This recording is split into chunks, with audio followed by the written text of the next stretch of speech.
Sa Good Vibes, isa ka food delivery driver ang nakakita sang naganilupad nga kwarta sa dalan samtang nagadala sang motorsiklo. Sang iya ginpangita ang balay sang tag-iya sang ID, iya natukiban nga patay na gali ini. May report si Romeo Subaldo.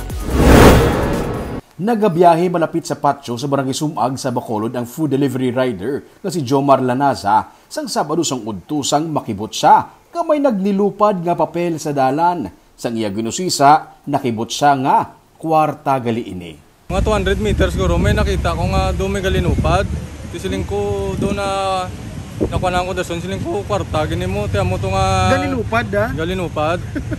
Tigin ningagaw ko. Pag ningagaw ko, kwarta gituod. Wala mo na pisar nga blessing to.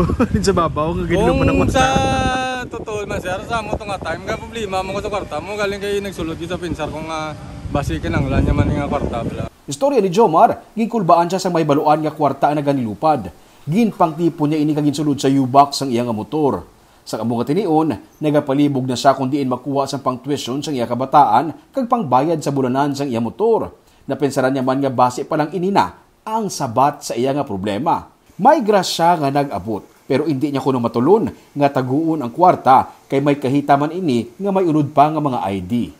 Gambal ka ng iban sa akon nga blessing bali sininambal nila patay na nga kwarta. Siling ko okay tani kung wala mga ID. Kaya hindi mga ID Wala ka sang rason nga taguon. May rason nga taguon tapos ginano ko sa konsensya ko mo tong time. Ginpangitaan niya ang balay sang tag-iya sang kahita. Nakibot siya sang ginhabalan siya sang mga pumuluyo nga ang tawo nga ginapangita niya patay na.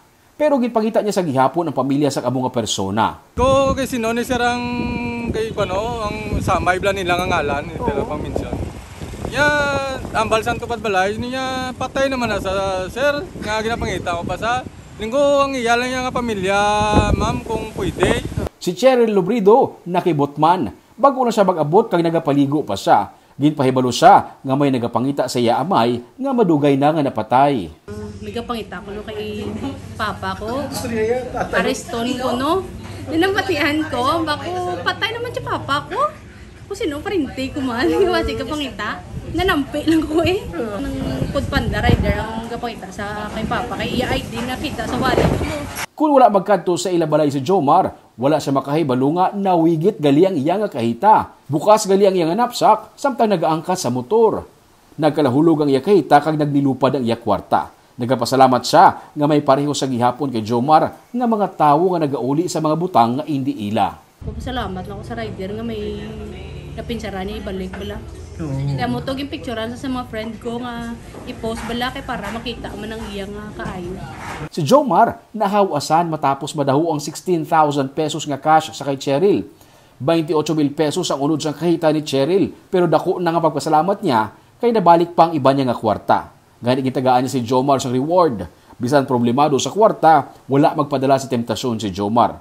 Sa kuno abi mismo nakaagi man dulaan sang kahita kag nakahibalo siya kung ano kabudlay pangitaon liwat ang kwarta kag usik katama sa oras ang magproseso sa nagkaladula nga mga ID.